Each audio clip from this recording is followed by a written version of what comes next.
បាទសូមលំអរកាយបាទគោរពនឹងជម្រាបសួរបាទទៅកាន់ពុកម៉ែបងប្អូនយើងទាំងអស់គ្នាបាទជាពិសេសគឺពុកម៉ែបងប្អូនបាទដែលនិយមតាមដានបាទនៅដំរីឆ្នោតបាទវៀតណាមប្រចាំថ្ងៃបាទឬក៏យើងនិយមហៅថាឆ្នោតយួនណាពុកម៉ែបងប្អូនយើងបាទអញ្ចឹង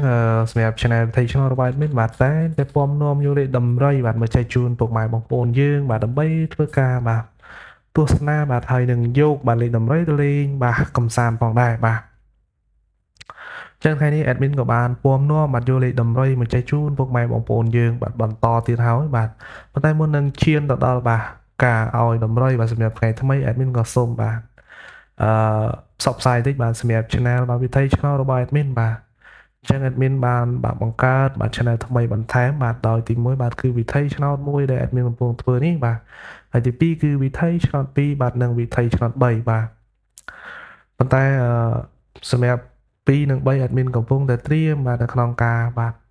ទម្លាក់វីដេអូជូនទៅកាន់ពុកម៉ែបងប្អូនយើងទាំងអស់គ្នាបាទដើម្បីបាទយកដំរីទៅធ្វើការផ្សងសំណាងផងដែរបាទបើសិនជាពុកម៉ែបងប្អូនបាទបានទស្សនាវីដេអូ admin ហើយបាទជួយគ្រប់គ្រងម្នាក់មួយផងបាទតោះកុំឲ្យខាត់ពេលវេលាពុកម៉ែបងប្អូនយើងយូរយើងទៅមើលលេខសំណាងរបស់យើងថ្ងៃនេះទាំងអស់គ្នាបាទចំពោះលេខត្រេងបាទ2ខ្ទង់សម្រាប់ប៉ុស A ប៉ុស B ប៉ុស C ហើយនិងប៉ុស D បាទ admin ឲ្យเนาะបាទចង់ឲ្យដល់ហូរប៉ុន្តែវាច្រើនពេកเนาะបាទអញ្ចឹងខ្ទង់ទី1គឺ admin ឲ្យពុកម៉ែបងប្អូនយើងបាទគឺបាទលេខ25បាទពុកម៉ែបងប្អូនហើយសម្រាប់បាទខ្ទង់ទី2បាទខ្ទង់ទី2គឺ admin ឲ្យបាទគឺលេខ26បាទ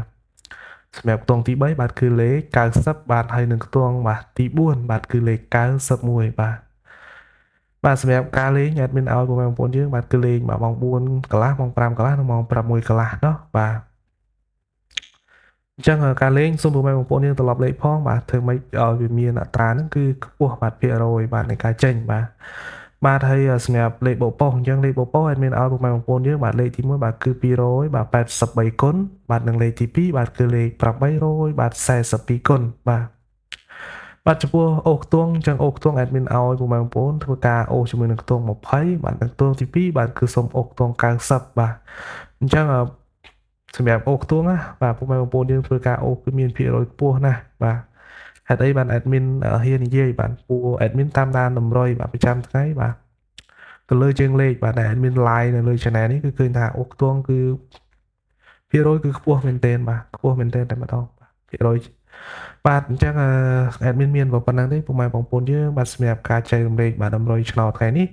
admin ក៏សូមជូនពរពុកម៉ែបងប្អូនយើងទាំងអស់គ្នាបាទឲ្យចូលហេងបាទចូលរៀបចូលជ័យបាទទាំងអស់គ្នាផងដែរបាទអញ្ចឹង admin ក៏សូមបាទជំរាបលាពុកម៉ែបងប្អូនយើងប៉ុណ្ណេះបាទអញ្ចឹងយើងនឹងជួបគ្នានៅថ្ងៃស្អែកបាទបន្តទៀតជាមួយនឹង admin ដដែលបាទ